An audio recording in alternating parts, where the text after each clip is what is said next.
Mi nombre es Rodrigo Antonio Alarcón Mesa, estudiante de Contaduría Pública, materia de Economía, segundo semestre. A continuación, la economía, ciencia exacta o ciencia social.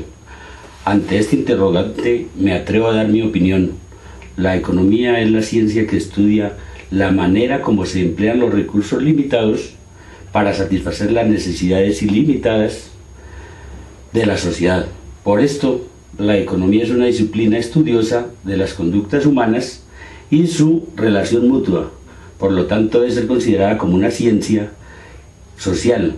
Así se presentan pensamientos complejos y distintos en los que se articula entre lo social, lo político y lo económico. Aún con todo esto, se puede asegurar que la economía no es una ciencia exacta. Si bien es cierto que ocupa estadísticas y números, no deja el tema que abarca a las personas en su diario vivir y permite generar bienestar social y en su conjunto pretende alcanzar el bien común.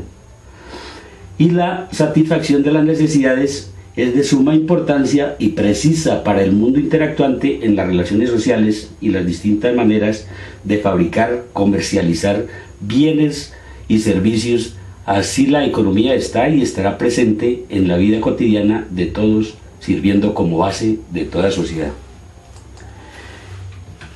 La economía, incluso la liberal, fue desde sus inicios economía política. Las supuestas leyes operan con ciertas probabilidades de ocurrir mientras se mantengan las condiciones sociopolíticas que funcionan.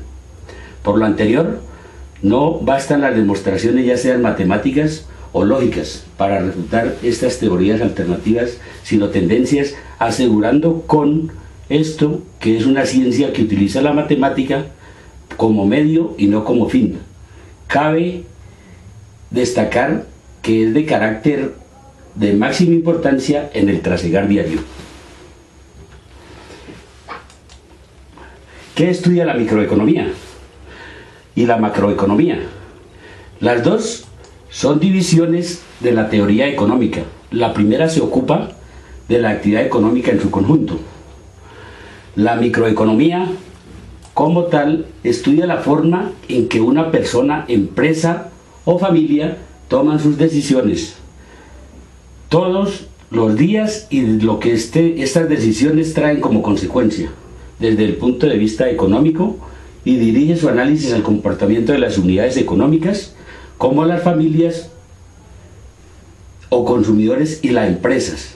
También estudia los mercados donde actúan diferentes y demandantes de bienes, oferentes y demandantes de bienes y servicios.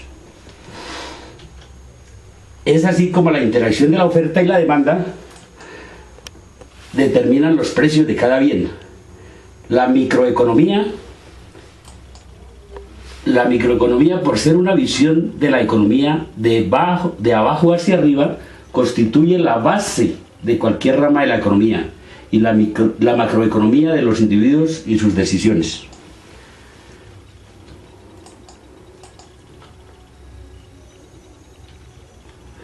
La macroeconomía busca dar respuesta al comportamiento en que decide todo el conjunto, es decir, las empresas, las familias y todas las organizaciones, así como la forma que estas decisiones afectan a las demás involucrados. La macroeconomía estudia el crecimiento y las fluctuaciones de la economía de un país desde una perspectiva amplia. Esto es una perspectiva que no se complica en detalle sobre un sector o negocio en particular. La macroeconomía moderna se funda en la microeconomía, que estudia las decisiones individuales de empresas comerciales y familiares y su interacción en el mercado.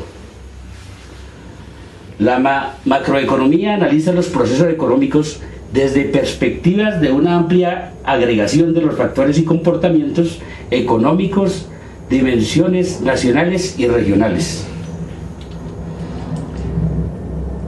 Es así como mientras la microeconomía se enfoca en precios de productos individuales y precios relativos a la macroeconomía examina el nivel general de precios y la rapidez o lentitud con la que suben o bajan.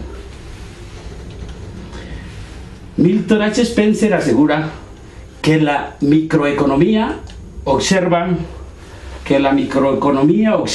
los árboles y la macroeconomía, en cambio, ve el bosque. Ambas categorías generan la formulación de teorías y directrices políticas, actividades estas que constituyen el núcleo general o central de la economía. La microeconomía cuenta su análisis básicos en bienes, qué bienes o servicios producir, de primer orden, primario, secundario, terciario o cuaternario, qué precios, cuánto pagar por un bien y sus servicios, mercadeos, dónde y para quién producir, agentes económicos en su interacción e interrelación. La microeconomía se considera que surgió en 1776, estudioso de la naturaleza y causa de la riqueza de las naciones, publicó Adam Smith. Luego, en 1890, Marshall publicó los principios de la economía, y también tenemos las vertientes de la microeconomía: teoría del consumidor, la teoría del productor y la estructura de mercados. ¿Qué es la macroeconomía? Reitero que la macroeconomía estudia la economía en su conjunto, analiza el nivel general de actividad económica. La macroeconomía examina el nivel global de la producción, empleo y precios de un país, a diferencia de la microeconomía, que centra en el estudio de precios, cantidades, mercados específicos. Hay políticas instrumentales de la macroeconomía. Tenemos una política monetaria, una política fiscal, una política cambiaria y una política de ofertas, con unos objetivos de política macroeconómica, de acuerdo al crecimiento, al desempleo, a la inflación, el déficit público, el déficit exterior y la deuda pública. Los objetivos de la macroeconomía tenemos: primero, la producción; segundo, el empleo; tercero, la estabilidad de precios. Las políticas macroeconómicas: tenemos la política fiscal, que utiliza el gasto público, los impuestos y las transferencias para afectar a los objetivos macroeconómicos.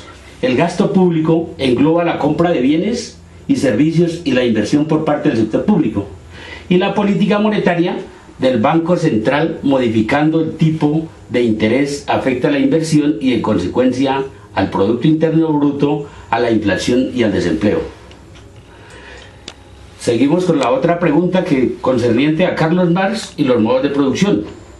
El modo de producción de una sociedad se define por las relaciones de producción que las personas establecen entre sí, en las relaciones de producción del trabajo individual, y convierte a una partícula o parte del trabajo social.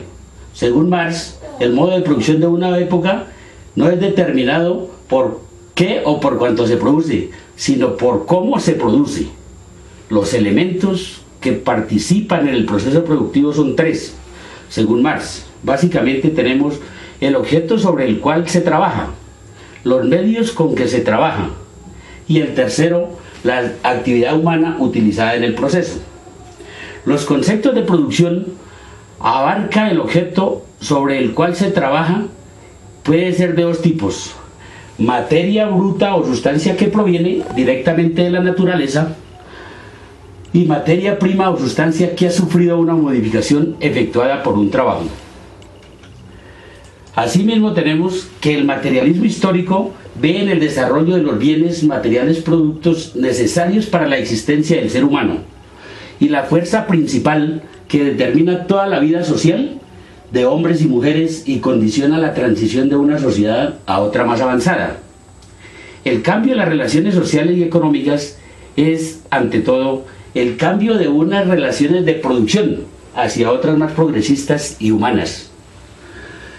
Ejemplo, trascender de la esclavitud al feudalismo y del feudalismo al capitalismo, o más reciente, de la sociedad capitalista a la sociedad socialista. Los modos de producción son la manera en la cual los seres humanos se han relacionado socialmente a lo largo de la historia para producir y obtener los bienes materiales necesarios o productos para su existencia.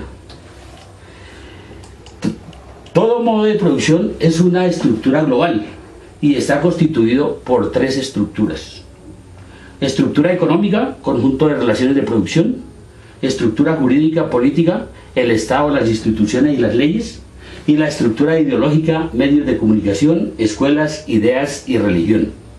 En esta estructura global, una de ellas domina a las otras. A nivel de modo de producción, lo consideramos dominante. Hoy en día, la influencia de los medios de comunicación y la más media juegan un papel importante en nuestra sociedad, y ya que la publicidad ha ido aumentando cada día y por consiguiente cada vez más haciéndonos personas consumistas. Tenemos los modos de economía de acuerdo a Marx.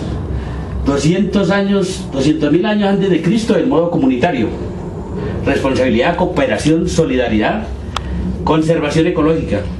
10.000 años antes de Cristo, el modo asiático y el modo esclavista. El modo asiático: trabajo colectivo, honestidad, disciplina, igualdad y respeto. El modo esclavista: la desigualdad, la humillación, la esclavitud y la violencia. 900 años después de Cristo, a 1492 después de Cristo, el modo feudal y el capitalismo mercantil. En el modo feudal, el analfabetismo, la violencia, la anarquía, la injusticia y la división. En el capitalismo mercantil, la explotación, la masacre, la avaricia y el hurto. Todo eso hacía referencia a la ideología explotadora de origen de toda opresión en la propiedad individual. En el siglo XVIII hasta el siglo XIX después de Cristo, la ideología explotadora, capitalismo industrial, y las máquinas se hicieron más importantes que el obrero, el capitalismo financiero. Y el siglo XX tenemos, al siglo XXI, el capitalismo imperialista, explotación, despilfarro, alineación, egoísmo, guerra, ideología explotadora. Y la respuesta socialista, la propuesta o respuesta socialista: la cooperación, humanismo, conciencia, conclusión, igualdad, amor y paz, ideología emancipadora. Escuelas económicas. Las escuelas económicas tenemos el mercantilismo. Básicamente, la preocupación era la principal forma de financiar los gastos de la monarquía, y su recomendación y decisión fue aumentar las exportaciones a cambio de metales preciosos, oro y plata, y reducir las importaciones, proteccionismo. Los fisiócratas. La idea central era la transformación de la economía francesa, concediendo primacía a la explotación agrícola en el régimen de libertad. Francia, los fisiócratas buscaban formular políticas económicas libres de errores para conseguir que estos reforzaran en realidad teorías para precisar el funcionamiento de la economía. Creían que existía una ley natural que se encargaba de dirigir a la misma. También descubrieron muchas interdependencias entre distintos mercados, esto gracias a que idearon aislar variables económicas para el mejor análisis de los modelos teóricos.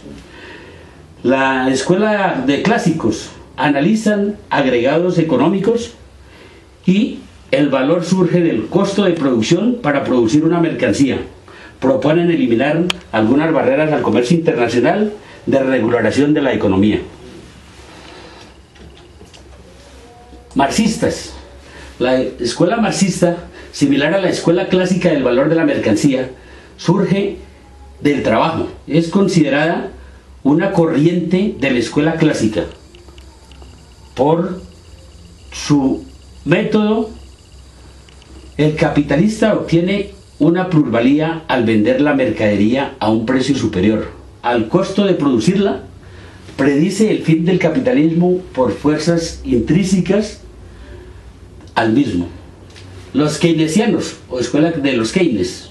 La demanda agregada no necesariamente es igual a la oferta agregada. Un aumento de la demanda agregada es necesario para reducir el desempleo El gobierno puede aumentar la demanda y agregada aumentando el gasto público, el cual tiene un impacto mucho mayor a la demanda agregada.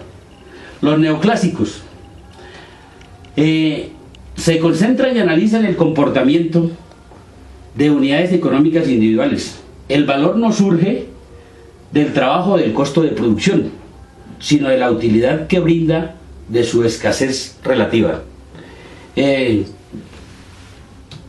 Muchas gracias, esa es mi presentación y les agradezco por su atención, muy amables.